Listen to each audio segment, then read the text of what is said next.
గడికిపాటి నరసింహారావు గారు, నమస్కారం సార్. మీరంటే మాకు చాలా గౌరవం సార్. మీరు ఉద్దండ పండితులు సార్.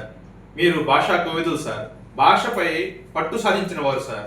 మీరు చెప్తే 2 తెలుగు రాష్ట్రాల్లో అనేక మంది మీ ప్రవచనాలను విని మీ అభిమానులు ఉన్నారు సార్.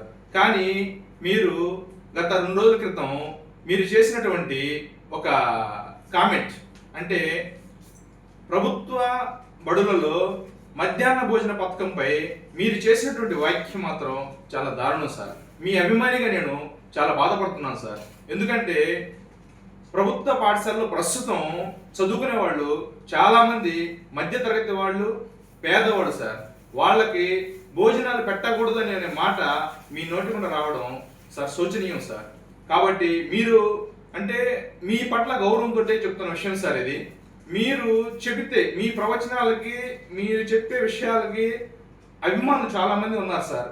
కాబట్టి మీరు ఏదైనా విషయం మాట్లాడేటప్పుడు కొంచెం ఆలోచించి మాట్లాడితే చాలా మంచిది సార్. ఎందుకంటే పేద పిల్లలు తినే ఆహారం మీద మీరు కామెంట్లు చేయడం అంటే ఏదైనా సరే వ్యవస్థలో లోపం ఉంటే మీరు దాన్ని ఎత్తి చూపచ్చు సార్. దానికి ఎవరికి ఎటువంటి అభ్యంతరం ఉండదు.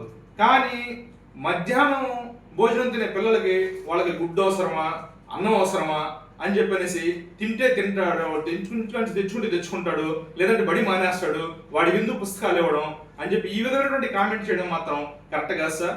ఎందుకంటే నేటికి కూడా సమాజంలో చాలా మంది అంటే సొంతంగా బుక్స్ కొనుక్కునే వాళ్ళు లేరు సార్.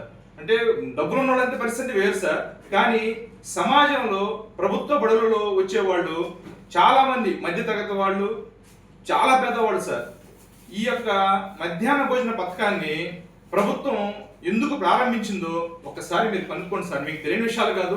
మరి మీరు ఎందుకు మాట్లాడారో మాకైతే అర్థం కావట్లేదు సార్. నేను ఒక ప్రభుత్వ ఉపాధ్యాయుడిగా మాత్రం మీ మాటలకి, అంటే మీ అభిమానిగా మీ మాటలని సార్ నేను ఖండిస్తున్నాను. ఇటువంటి మాటలు మీ నోటి ద్వారా రావడం కూడా చాలా బాధాకరం సార్. కాబట్టి ఇటువంటి మాటలు ఇంకోసారి పునరావృతం కాకుండా చూసుకుంటారని చెప్పని ఆశిస్తూ ఇట్లు మీ అభిమాని సార్.